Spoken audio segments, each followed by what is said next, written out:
What do you call a person that likes video games but doesn't play them? It might seem silly, but let's talk. In sports, it's normal to like a thing without doing a thing. Take basketball. We got professional basketball players, casual basketball players, and basketball fans. Likewise, with games, there are professional esports players, gamers who play games, and games fans? Except that last one sounds weird. I've never heard someone call themselves a games fan before, but you would hear, oh, I like basketball, or yeah, I'm a basketball fan, and you don't automatically assume they play b-ball. It's still up in the air. But everyone who likes video games plays video games, right? No.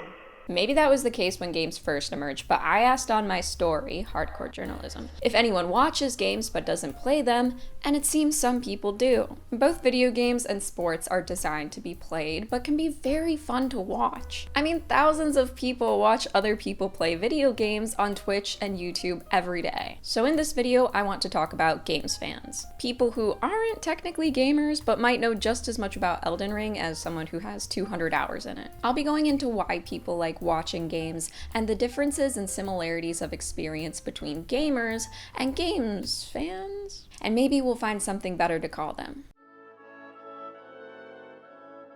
Spectating sport is an age-old pastime. The Olympic Games have been going on for over 3,000 years. At the 1930 FIFA World Cup, 590,000 people watched the best football players in the world showcase their skills. And then there's me in 2008 watching my sister play Club Penguin on the family computer. More significantly and recently though, there was the 2023 League of Legends World Championships, the most watched esports event of all time, peaking at 6.4 million viewers. Why did 6.4 million people want to watch a bunch of nerds play a video game? Well, one reason we like watching other people do things is because of these goopy little globs in our brain called mirror neurons. In the 1990s, there was a study on monkeys that found that there was a specific type of neuron that fired in the monkey's brain regardless of whether they were doing an activity or watching another monkey do the same activity. These neurons have since been dubbed mirror neurons and are linked to why we experience empathy.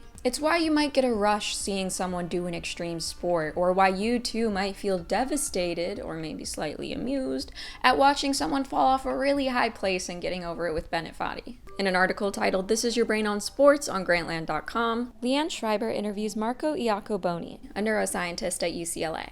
Iacoboni talks about the unproven idea of mirror neurons making us feel good. If the mirror neuron system is important for the things we believe it is, which is social cognition, understanding the mental states of others, empathizing with others, and how to learn things just by watching others, evolution must have devised something that makes us feel good when we activate these cells, which makes us do it more and more, because that is an adaptive mechanism. The popularity of watching sports is a good demonstration of this. Iacoboni adds that we have strictly congruent and broadly congruent mirror neurons. Strictly congruent ones fire when we're watching someone do an action we've done before. Broadly congruent ones fire when watching someone do an action similar to what we've done. Schreiber compares this to spectators who have thrown a basketball versus spectators who have only tossed a crumpled paper into a wastebasket. But even if similar parts of our brains are activated by both seeing and doing an action, it's still two very different experiences. So let's talk about differences and similarities of experience when playing versus watching games. I found this Reddit thread where a person was saying that watching games is better than playing them,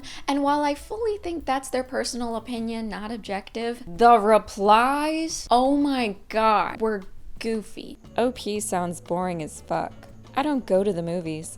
I just read the reviews. I don't read books. I just read the back cover. I don't go on trips. I just read an atlas. I understand this is an opinion subreddit, but you're wrong. LMAO. Like, that's like saying reality TV is better than experiencing life itself. It's completely impossible to experience a game by watching someone play it. It's like watching someone play guitar. That doesn't make you play guitar. Two completely different experiences. I agree that doing versus watching is a different experience, but saying it's completely impossible to experience a game by watching it is just silly. To start with, there's a lot of similarities between the experience of watching and playing a video game. And games started off being digital analogs of sport, but now there's a lot of games that are interactive, but primarily focused on storytelling, or just delivering vibes. When you watch a game, you still experience the story, the graphics, the music, the world building. You can even experience the gameplay to an extent, thanks to those broad and strict mirror neurons. Just by watching, you can get a general sense that Nintendogs is chill and doesn't involve button mashing, whereas Smash Bros is chaotic as hell, and I do button mash. There are massive differences though in experience. The biggest difference, obviously, is that watchers don't control the gameplay. And there is something to be said about game feel. If I'm playing a game and I tell you,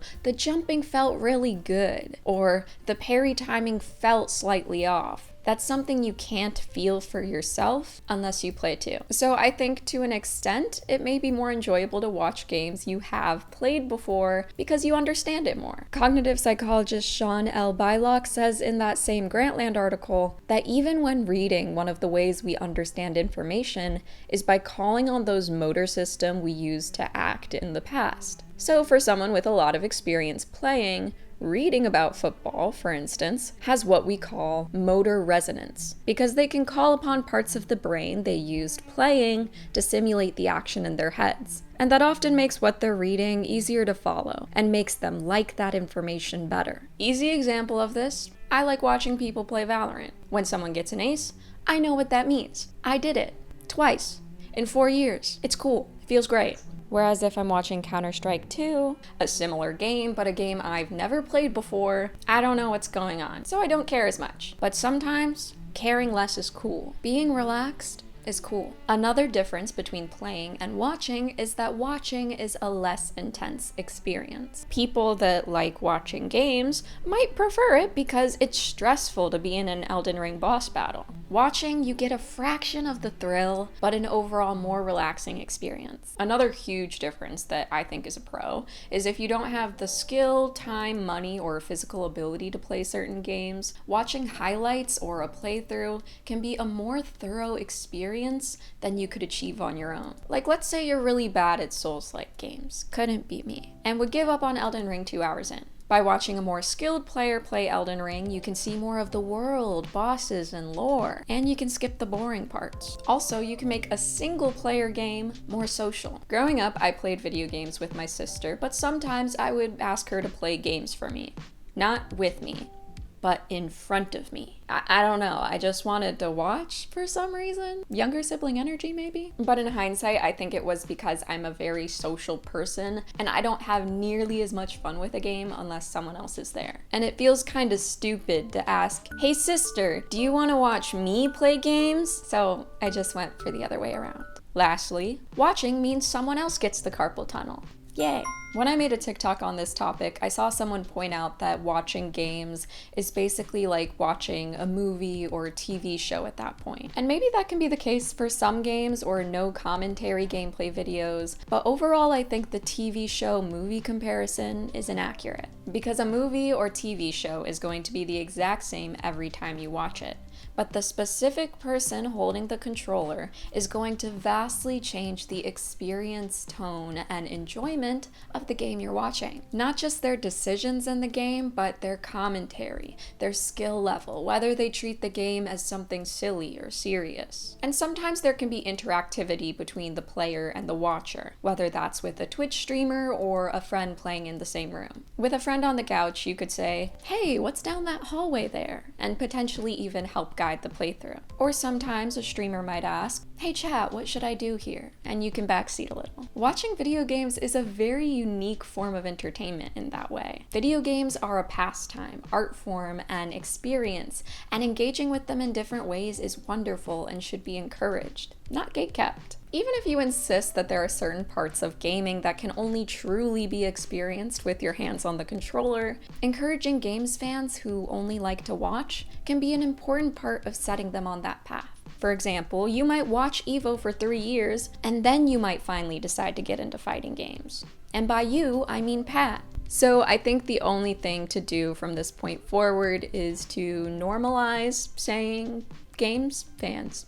Game enjoyers, game likers. I don't know. But if you like watching games, we do that sometimes on twitch.tv/Polygon.